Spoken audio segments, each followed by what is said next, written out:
Помолимся.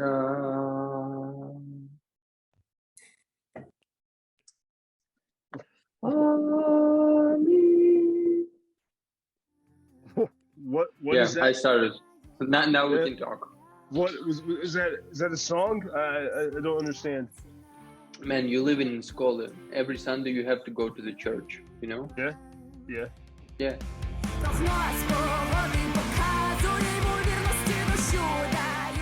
I've never been inside that church because it's always so crowded, but I've heard amazing singing coming from there. It says like it's from the 1600s, I think, right, Volodymyr? Yes. The late 16th century. Yeah, I love walking or running by it, and you can hear just the Ukrainians in their traditional gear, Vesivanka, singing with amazing voices. It's nice. It's like traveling in time. And it really makes it listen to a village, along with the chickens and the dogs in the road.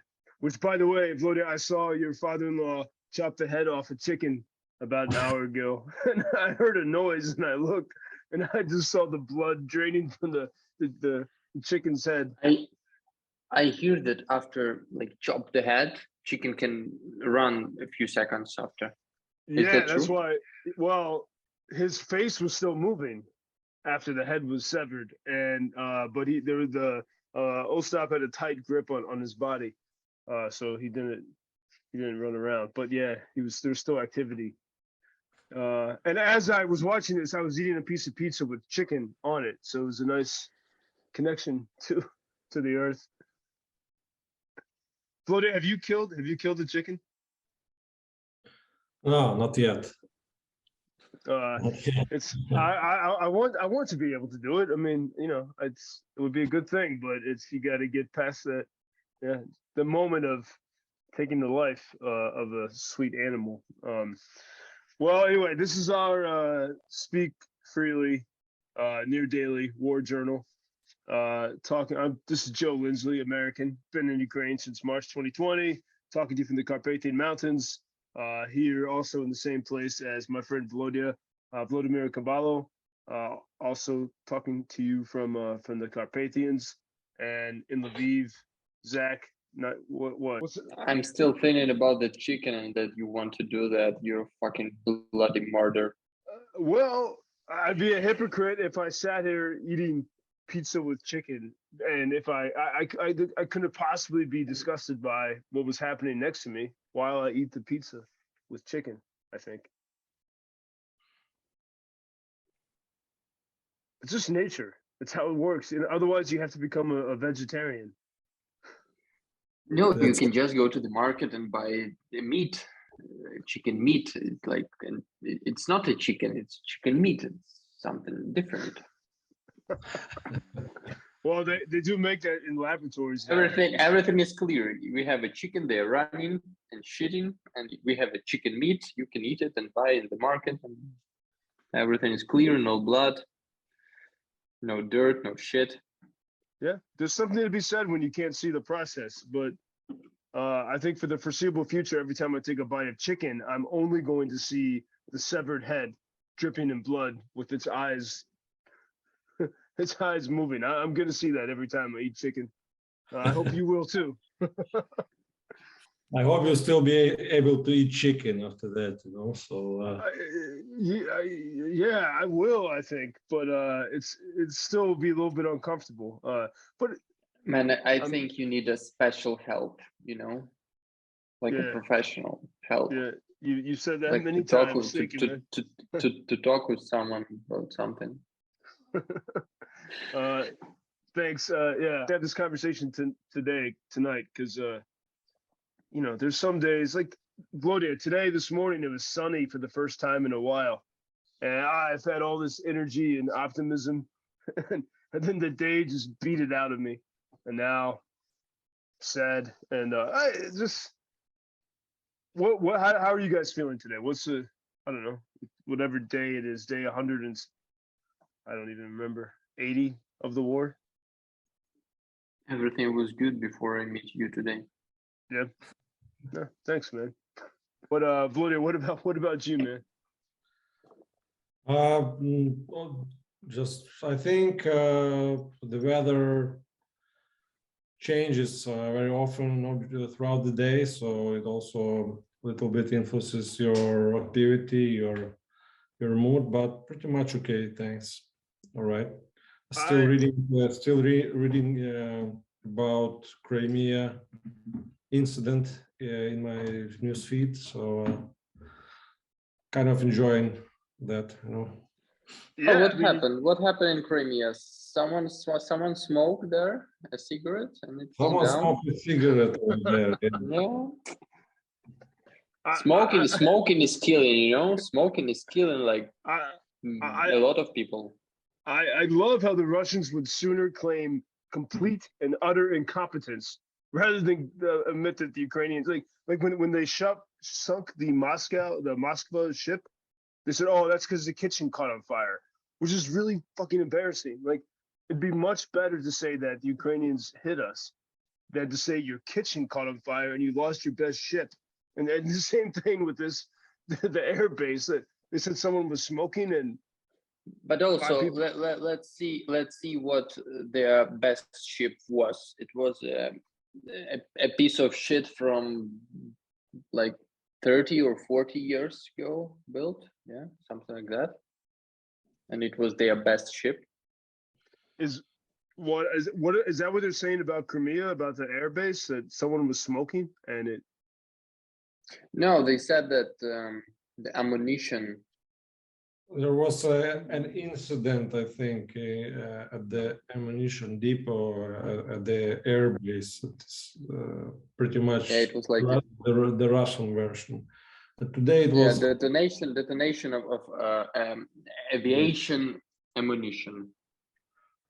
And people that make mistakes like this should be allowed to control the largest nuclear plant in Europe. So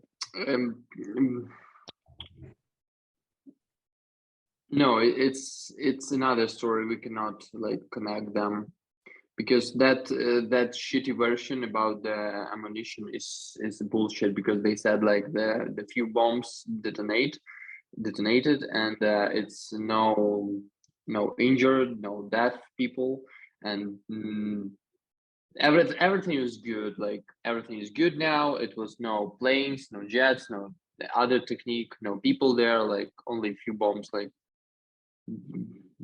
gang bang, and that's all. But in the Zaporizhia, in Enerhodar, the nuclear, that fucking shit, the nuclear, they are going to connect that shit to the Russian electricity system. And after they will do that, it will be impossible to reconnect that to the Ukrainian electricity system, what is not very good. Or it will destroy by them, and it will be second Chernobyl there. Who knows? Joe, what's in the air?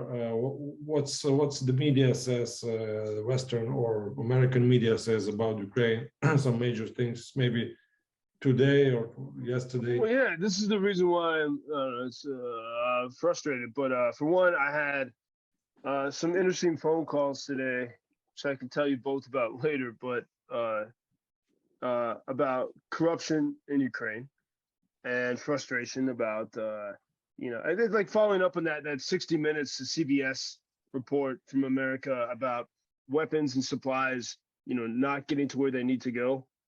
And interestingly, in that 60 Minutes report, and this is the bad journalism of America, they quote this Colonel Andrew Milburn, who and they don't really say who he is, but he is leading a group called the Mozart Group, where they're working to train Ukrainians to fight and doing other things. I know there's not been a lot of reporting on that. And he was one of the people saying that there's a problem with weapons and supplies not getting where they need to go. And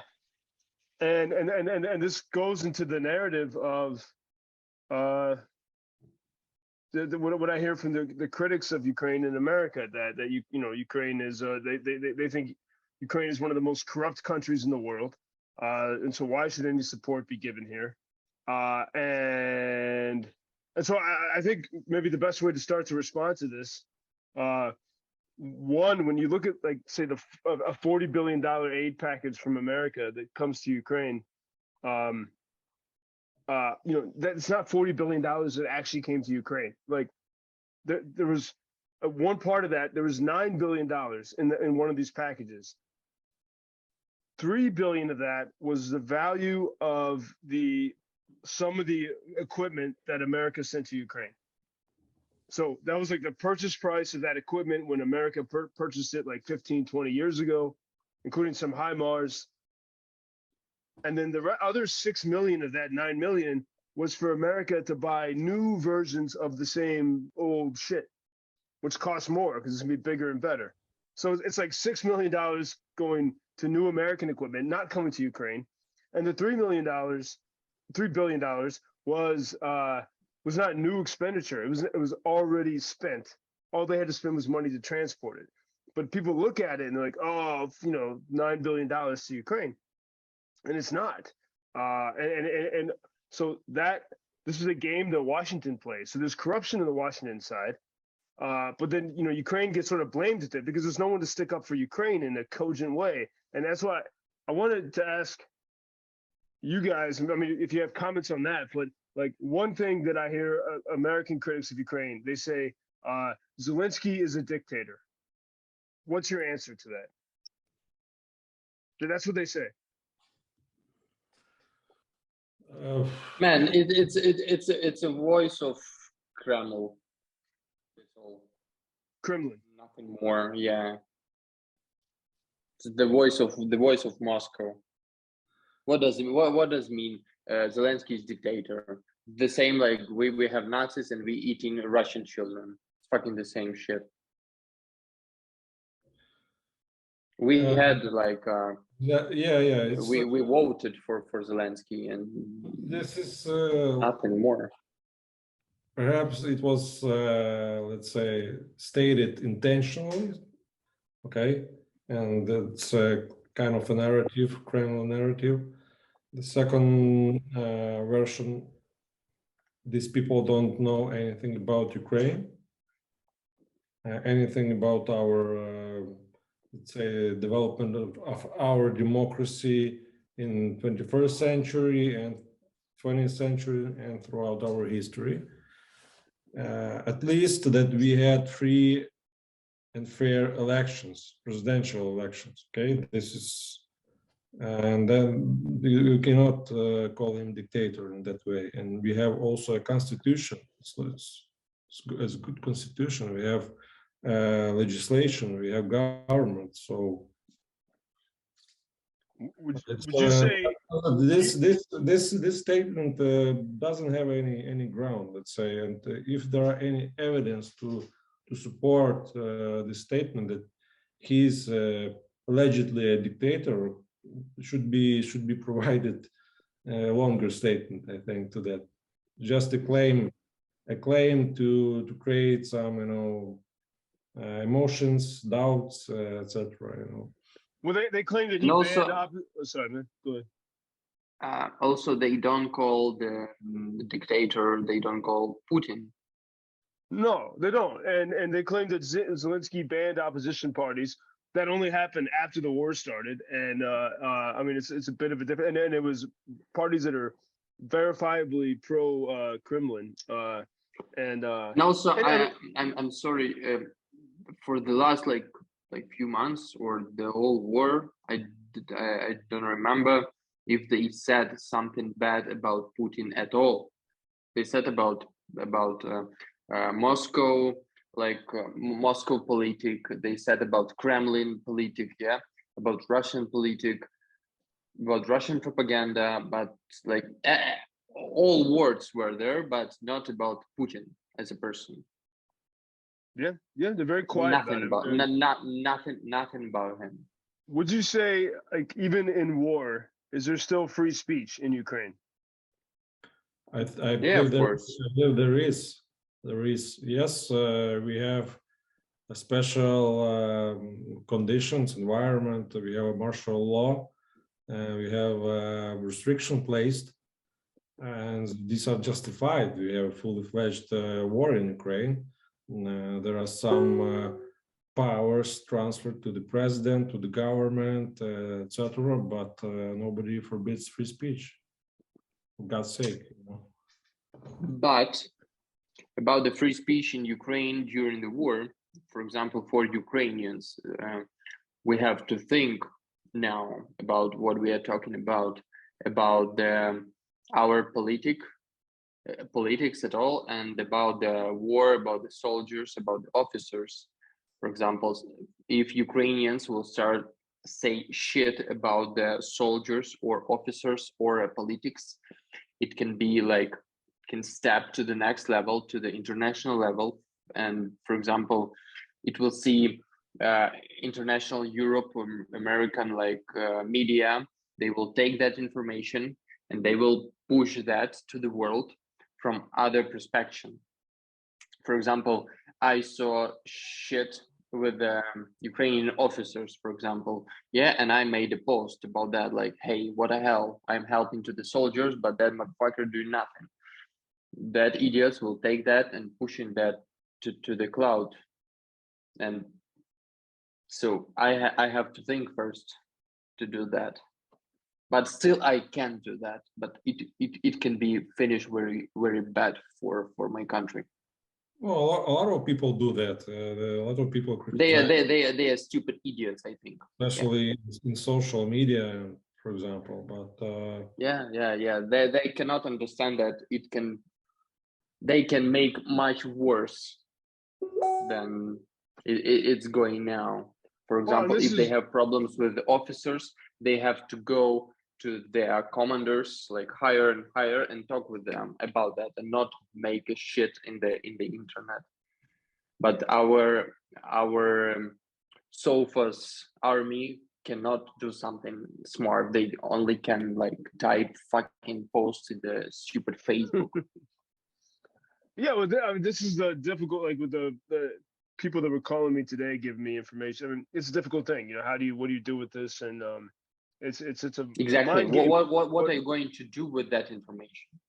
Yeah, it's a difficult thing. And but I did when President Zelensky said, I guess yesterday maybe, right after that the Russian base on Crimea, on Ukraine's Crimea, had the explosions. Not long after, Zelensky said, this war will not end until Crimea is part of Ukraine. And a couple months ago, that's not what he said. He said, this current war will be over when Ukraine goes back to the February 24th borders. And there was some criticism of him among Ukrainians. And that girl who was Ukrainian's top poet, the poet laureate, she performed at the Grammy ceremony with John Legend in Los Angeles, reading a poem. She wrote a very thoughtful Facebook post criticizing Zelensky. But it wasn't like F you. It was like, here's my reasoned argument why you're wrong. And she was in a position, you know, no one could go after her. The secret agents couldn't remove her because she's a world famous person now. And so I saw some criticism to what Zelensky said then. Probably he was testing to see what the Ukrainian people wanted, how far he could go. And now he's clearly gone back to what everyone I know here says. No, it's not February 24th. You have to go to 2014 because that's when this shit started. Because that will mean if we'll come back to the February 24th, it will be the same like we just put to the trash thousands of people for this 6 or 7 months, like for nothing. We lost a lot of people for nothing, and we still will have fucking war on the east and the south in Crimea. And for what? For nothing. We have to finish that. The war will finish in fucking Moscow, and that's sadly true.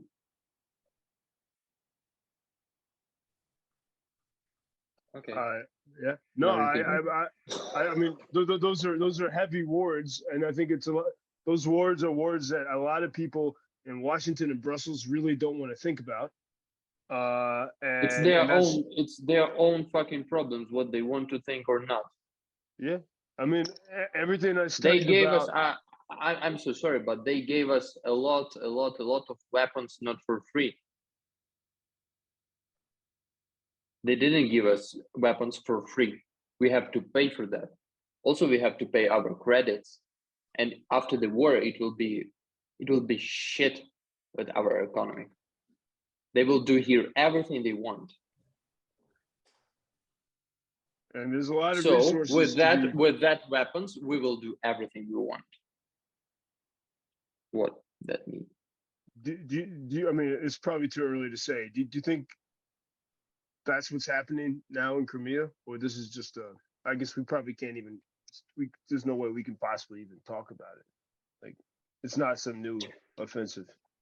I think Ukrainian army had to destroy Crimea fucking bridge in the beginning of the war, in the first months when we had Mariupol and we had our ships in Azov Sea, when we had our Ukrainian warships near Mariupol, we had to destroy fucking bridge, but we didn't. We lost that possibility, I think. Yeah, and it seems it's bad now. It seems because there was some pro-Russian operatives in the government, and her son. I mean, it's so strange how her son fell so quickly, and there must have been because it's. And I wondered today too about the nuclear plants. Like, shouldn't that have been more well defended? How did that fall on March 4th or March 3rd? The biggest nuclear plant in Europe. It's a big question. It's a big question about the south of Ukraine, south Ukraine and Mariupol. So it should be answered. This question should be answered and responsible. But also, we I'm sorry, Volodya, but we still have question about 2014. We still have that question, and we don't have answer for that question. Even though the war will finish, we will not find all answers for and the names of that people who helped and who did that shit. The main characters of that big game in the south, for example, in Kherson region, the main characters will just disappear like that police from 2014. Maybe not, because and then this is interesting timing with the strike, and I guess was it Tuesday or yesterday? Well, I don't even know. Today's Wednesday, so yesterday the strike, whatever happened in Crimea, and on Monday the DBR, which is like your investigative secret branch, they charged with high treason Admiral Mikhailo Yuzel, and he'd been chief of the Ukrainian Navy. In 2010, he made a deal. This was they accused him of high treason, and they said in 2010 he made a deal with Russia to allow Russia's Navy to keep their naval base in Crimea, which they when in 1991 when the Soviet Union broke up, Ukraine made a deal with. I remember that. Yeah, I remember that when the Russian warships came to the Crimea and said, "Oh, we make a deal with Ukraine, and now we will be here. It's okay. We are friends." It's Catherine the Great did something very similar in the 1770s, and she said, "Oh, I'm not going to take it over." She told the European leaders, "I'm not going to take over Crimea from the Turks," and she did. That pliage, but this so Ukrainians there are investigations now what happened in 2014, and the thing that mystifies me as I read all the American news lately, like I just watched a video of Ronald Reagan maybe 2 months before he left office, 2 or 3 months before he left office, and the top 4 or 5 American news anchors were all interviewing him. Tom Brokaw, Bernard Shaw, Dan Rather, etc., Peter Jennings, and they were talking about Russia and Gorbachev, whose mother was Ukrainian actually, and you know, a few years later, Reagan was diagnosed with Alzheimer's, but he still spoke so clearly about Russia and the United States, and about Gorbachev's desire for freedom, And Reagan even spoke in this interview in Russian. He said, "Trust but verify," but it would be like "Dovira po." How would you say in Ukrainian? Проверяй, проверяй. Reagan said that in Russian, and like here was an old man American president, Joe Biden. There's no way he could say anything in Russian, let alone a clear sentence in English right now. Yeah, exactly. Well, and this is a problem because like we saw Reagan was able to work with Gorbachev, and now we have, we had Trump, and then we have Biden, and we have no one as articulate as Reagan, who was on the threshold of Alzheimer's, was still so much more articulate and could build a relationship with Gorbachev. And everything that they built, everything that Gorbachev did, is wiped out in Russia. And then Ukraine and Russia have been so tied to everything that's happened in American politics. And no one is talking about this, but like Hunter Biden, 2014, got money from a member of the Yanukovych regime that the Ukrainian people kicked out. And that you know that Gorbachev was Ukrainian? Yeah, well, his mother was, yeah. His father was Russian, but his mother was Ukrainian. We have to thanks to that guy. He destroyed all that shit. He's still alive too. He's still alive somewhere in Russia, and he's like Biden, I think. Like, yeah, but he did a hell of a lot more in his life, and he should be somehow brought to Ukraine. But 2014, Hunter Biden makes money from Yanukovych regime that the Ukrainian people kicked out. Then 2016, the accusation was that Trump got elected because of collusion from a foreign government, not from China, not from France, from Russia, right? And then later, President Trump is impeached over his phone call, not with the leader of the Netherlands or some African country, of Ukraine. Like through all these recent administrations, it's been Russia and Ukraine have been so central to the rise and fall of American presidents. What the fuck? Man, I think you need a big wall with the photos and a newspaper and the ropes in different ways, Exactly. Wait, so you're dismissing my question? Yeah, a little bit. Concerns. I'm sorry. but that's why I put it like that, because how can we dismiss it? It's staring us in the face. Like China has been deeply involved in American politics. But also Russia and Ukraine, and I think Ukraine's been more of the football that everyone's playing around with, and part of it depends on your political perspective. But at the very least, the wars Russia and Ukraine have been constantly in the American media talking about Washington politics. At the very least, since 20, well, it was pretty quiet in 2014, but really since 2016. I'm sorry. I'm sorry, my friend. I think that questions now are useless at all, because now we have like problems here in Ukraine, and we will not fix the problems in the world. We'll not fix the problems with the Biden's son, for example, and other shit. Our job and our mission now is to change the way of meaning of the world about the Ukraine and about this war. And if we will talk about that, what you're talking now about the China, about the politic of the last like 20 years, maybe United States, and the connection between all that shit, we will not find the right way how to help Ukraine now here.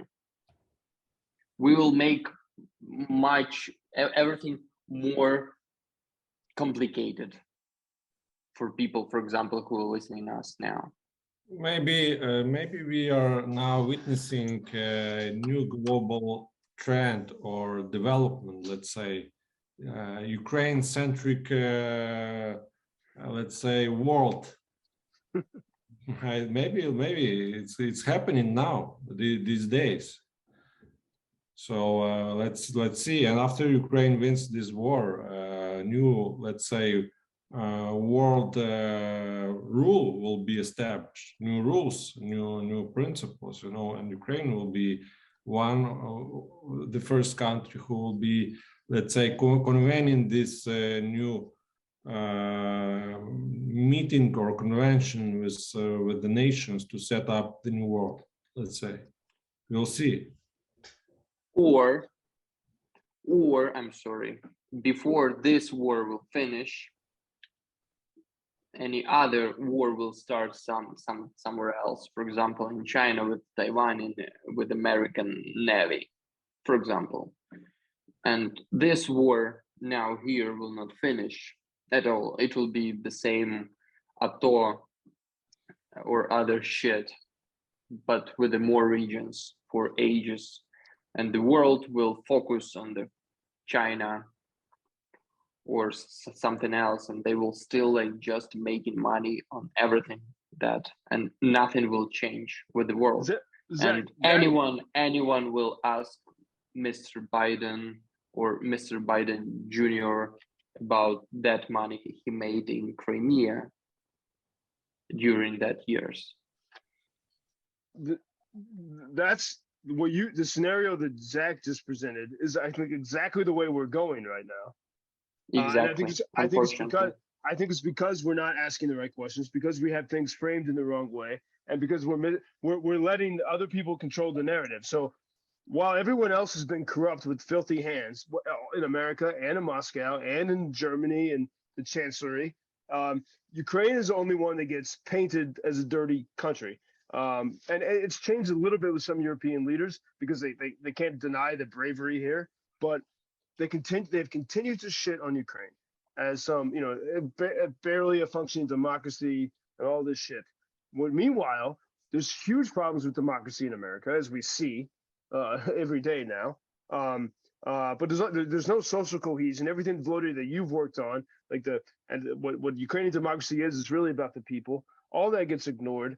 And if we could shift the story, if we could realize that, oh, maybe on the left and the right of American politics, they've been making shit tons of money from Ukraine and corruption, but actually it's not from Ukraine. It's from pro-Russian interests in Ukraine. It's the same story I heard today from one of the people that called me, was talking about these old generals.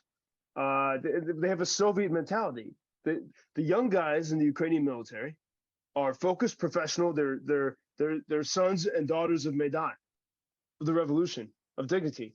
They're the ones who said, get the fuck out of our country, to the corrupt pro-Russians. That's Ukraine. Those are the people that, elected the government, really. So what you have to do is separate the Russian interests in Ukraine, that sometimes call themselves Ukrainian when it benefits them. Those are the interests. Like President Trump's first campaign manager went to jail for his corruption here. He worked for Yanukovych, Putin's friend.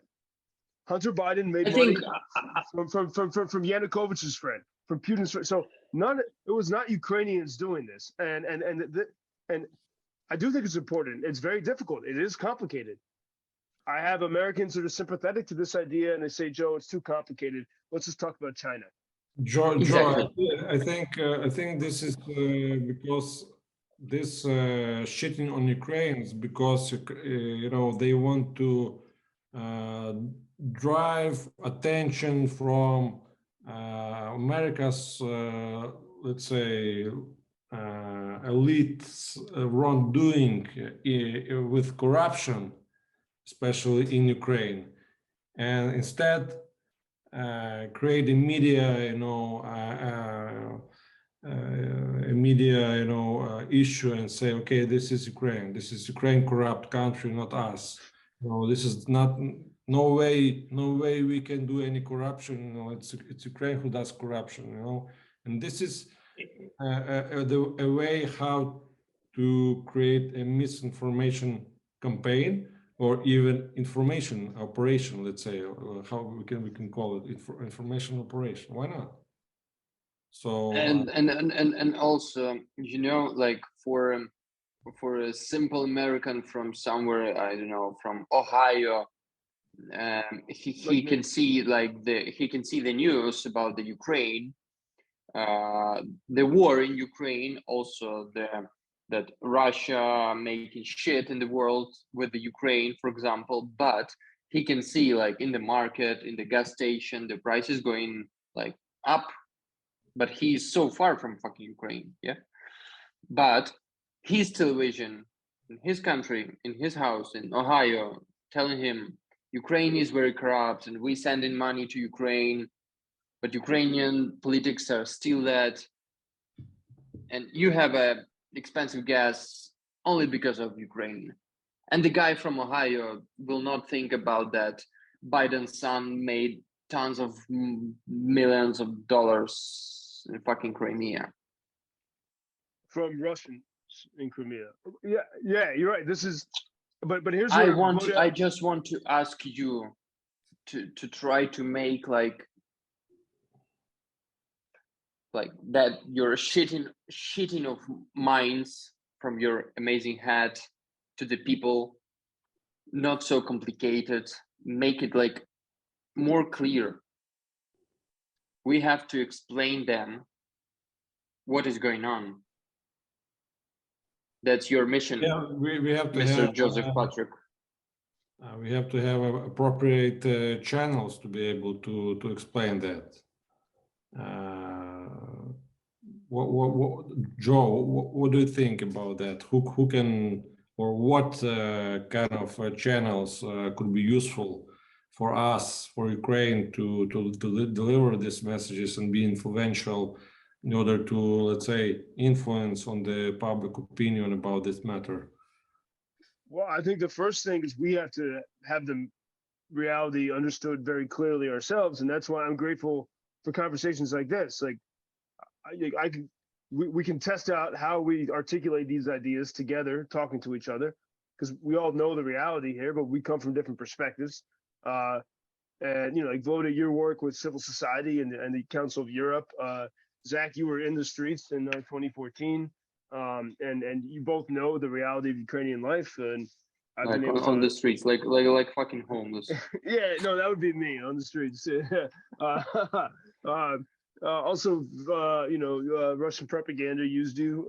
I'm sorry, like in that night when I met you at night, like at 3 or 4 o'clock in the morning in the center, and you said, "Oh, I think I will sleep on the bench in the park because my hotel's closed."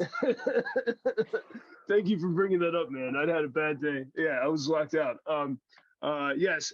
So I think by having this type of conversation where we figure out, what is the best way we can explain the reality of Ukraine, and then two, sharing this conversation.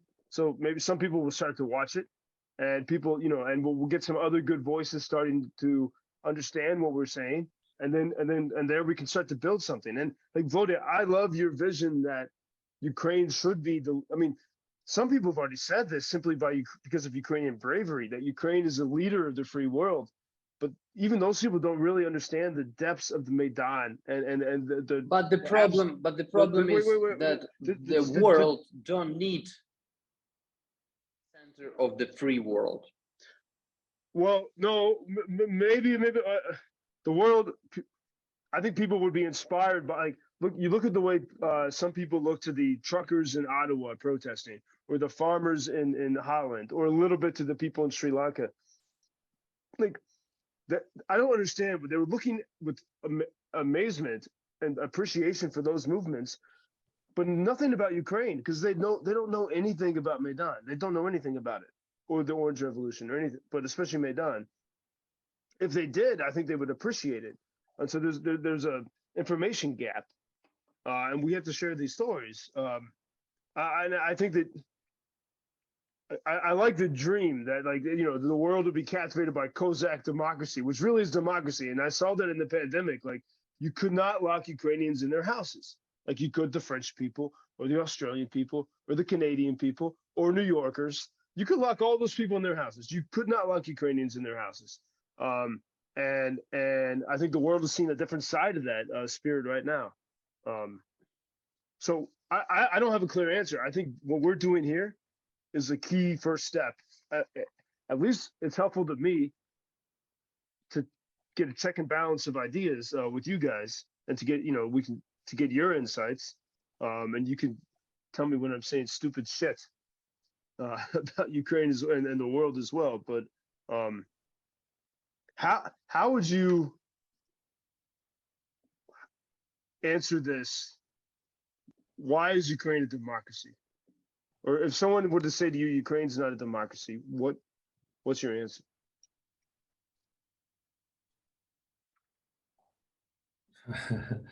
Why do you think so?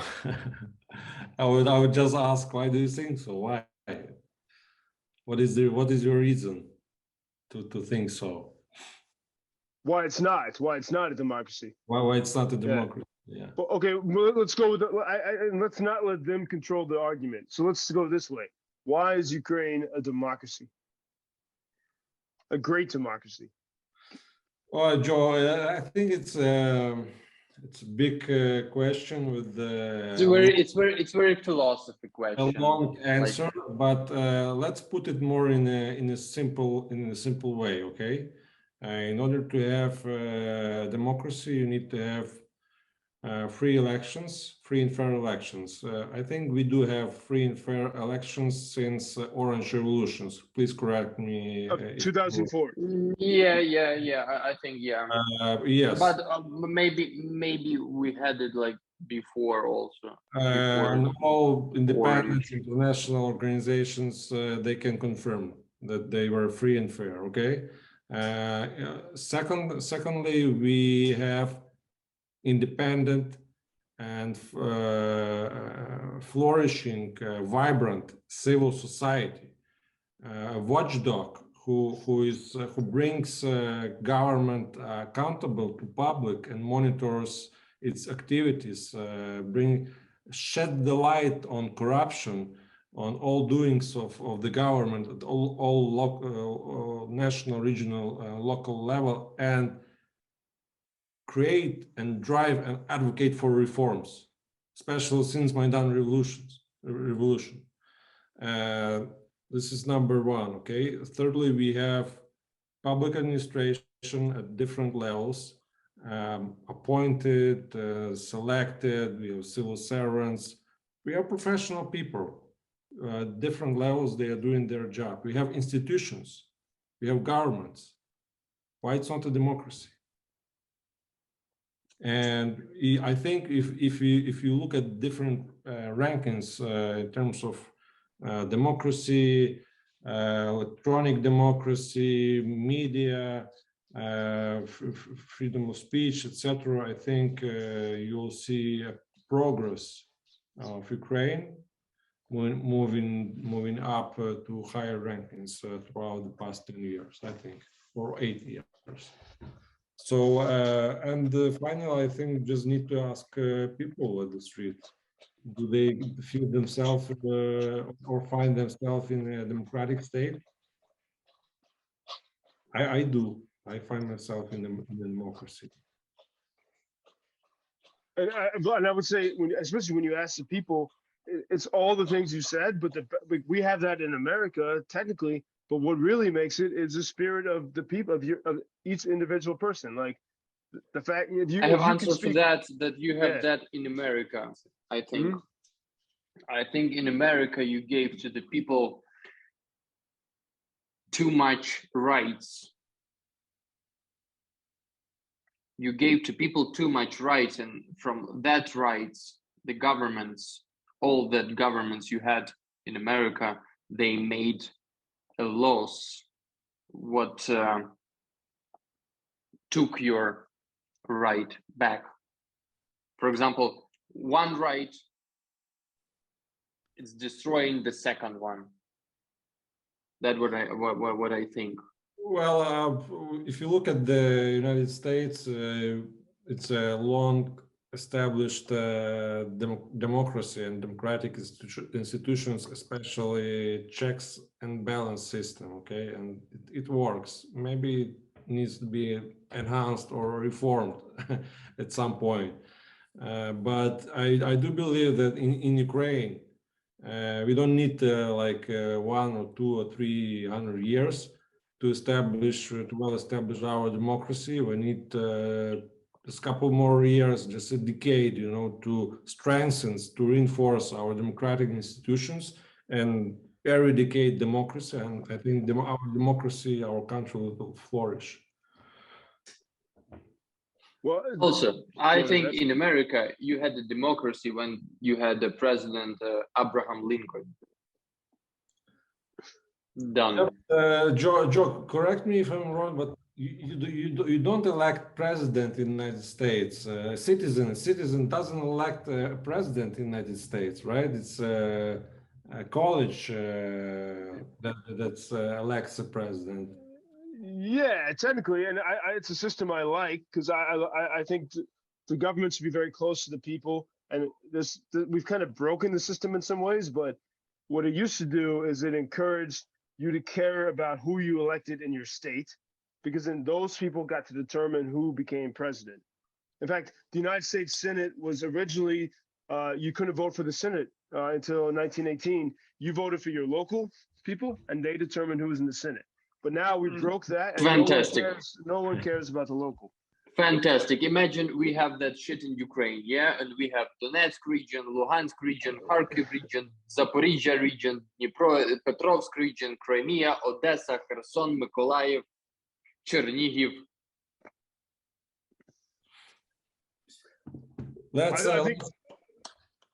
I think now it might be strong. It might be quite strong now. I think when I talk with the individual Ukrainian, even before this war, before the full scale invasion, like people are free spirited. They feel free. They talk like they're free. Americans don't really do that so often, and so you can have all the institutions in the world, but if you don't have things to live for, if you don't, and the whole argument of America being free was that we had strong community. And like you had the institutions of the church and the family and all these things that let people figure out how to live together without government telling them. And Ukraine has that. And so that's a key thing. For example, democracy Italy. Yeah, they're crazy. For example, Italy, they have like a lot of problems in their country. And their government have a lot of shitty problems. And they don't want to fix it. They don't care. They think like, I will sit in this fucking chair like 1, 2, 3 years, and I will go retire. I will fly to fucking Sicily. I will have my wine the rest of my life, and everything will be okay. I don't care about that shit. Let's tell the people like, hey, we have a COVID. I think you have to wear masks, and that's the main problem in our country. And the people like, oh, COVID, I will wear a mask and I will not ask fucking questions. And the same we have in America, for example. You had a lot of shit with BLM rights, with LGBT rights, with Muslim rights, with women rights, with other rights. And the people start to care about like not the most important things in the country. The government trying like to change our perspective on everything around. Like they giving us like problems to fix, and they don't have to fix like their problems, what they have to do, for example, governments. So that's what I can see now in America. I think okay, we elect our representatives who's supposed to solve our problems, yes, but usually we don't, or often we don't understand what is the agenda of those who are running for those elections, or who are elected, or we just I didn't vote for Zelensky. Okay, I don't say for Zelensky. After the elections, everybody the people they forget about this political agenda, and they just start living their lives and want to wait from the government what they're gonna do.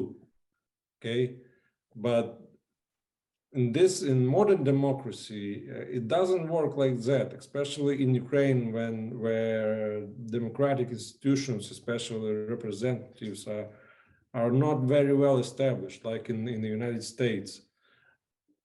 Then public has to up to push and influence Yes. the political agenda, to advocate for reforms, for laws, for issues, and create public agenda, which may change regularly, because the environment, because the conditions, context changes, because this is the global world, and problems, the new problems come, for example. So that's why the public and civil society has to make pressure on politics, on representatives, and We had that try to chance. create this public agenda of the reforms and decision making. Let's imagine in 2014 when Petro Poroshenko became a president. Let's imagine we didn't have a war. We still have Ukrainian Crimea, and we still have Ukrainian Donetsk and Luhansk. No war, no green people in the uniform, like nothing like that. Like Russia do nothing. In 2014, we just had the Maidan. We elected a president. I think in that way, without the war, the people, they could push the government to do something, to do real things. But we focused on the war. We focused on helping soldiers how to survive, not on the politics.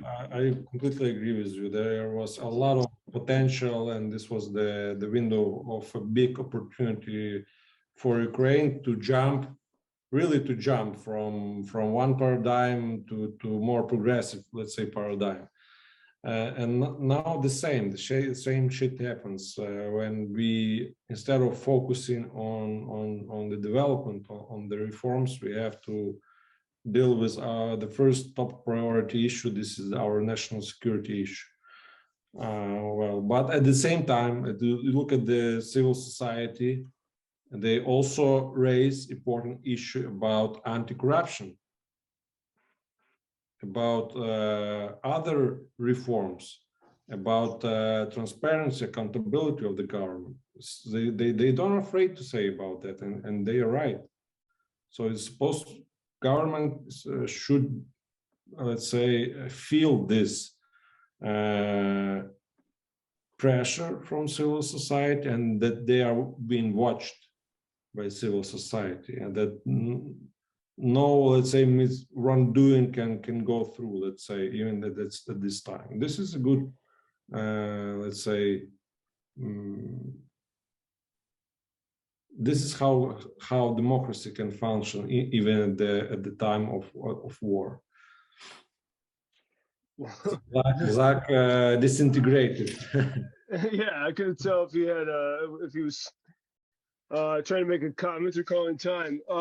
Let's if we, the last thing I want to say is, like, if we could find, like, okay, I don't like the question we want to, what is the question we're trying to answer so that we can better explain Ukraine to the world? I might say, like, why does Ukraine matter? And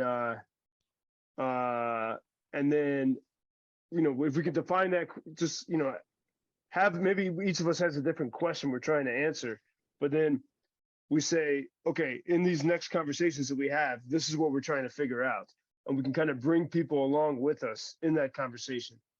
And I think that can get people interested in this, and get some other voices. And soon I want to have some, as you mentioned, some Americans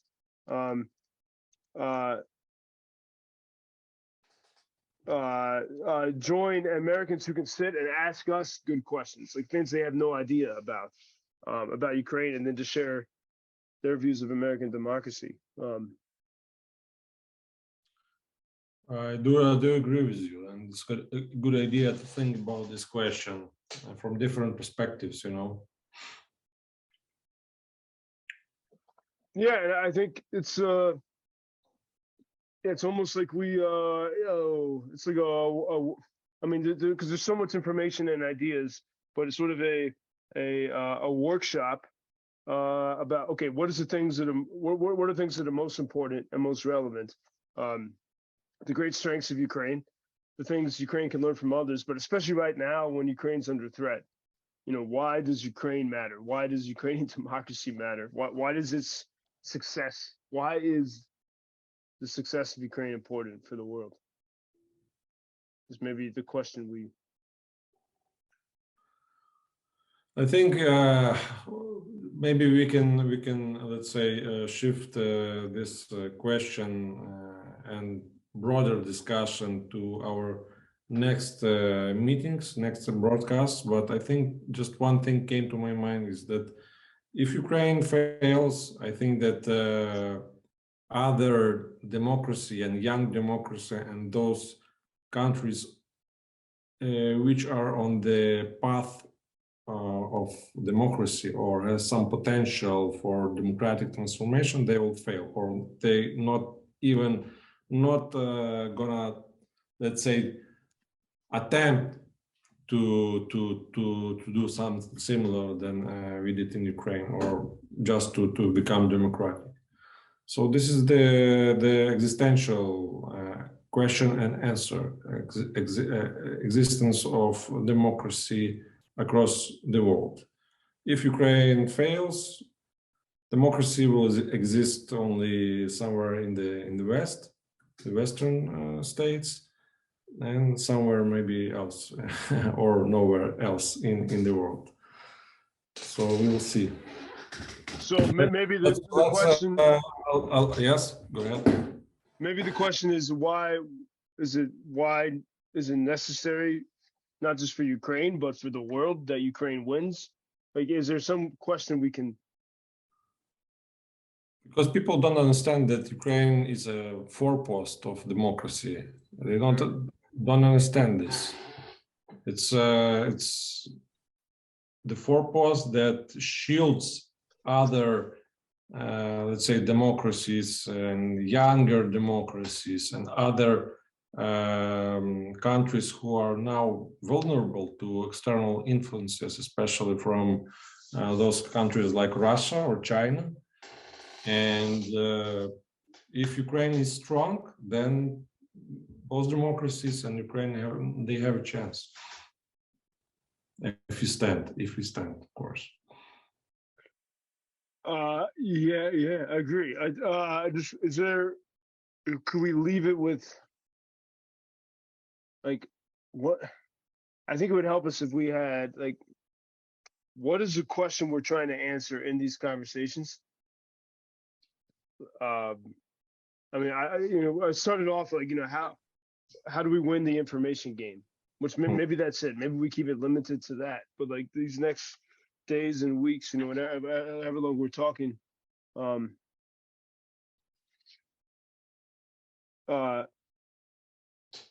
what is there? I think it'd be helpful for us if we had this. We don't even have to include this in the recording, but like, what do we try? Like, from my perspective, we're trying to sort out all these complicated ideas, like as the three of us are just doing, to figure out how can we best explain why this is important to the world. That's my question. That's what I care about right now. And this is, I completely agree with you that this should be, let's say, the focus of our discussions. And I'm also very interested in that, because I want to be able to explain, to explain in simple words why Ukraine matters. Mm. And I do agree that it's vital for us not only to fight on this on the military front line, but also to fight in the information war. And it's also a war, and we need to find out this tactic or warfare. How we can best convey your message and reach out to your important target audience. Yeah, I agree, man. That's our challenge, and that's what we'll do. And I'm grateful for this for the conversation, because I think if we don't talk about these things, we can go crazy and get overwhelmed by all of it. So, and Zach just wrote. He said I don't know, some technical difficulties. But anyway, this has been Joe Lindsley talking to you from Carpathian Mountains, and also Volodymyr Kebalo. Also in the Carpathian Mountains, and our friend who disappeared, Zakhar Pikh, talking from Lviv. Speak Freely podcast, Near Daily War Journal, UkrainianFreedomNews.com. Thank you for listening. Good night. Don't forget. Thank you, Gloria.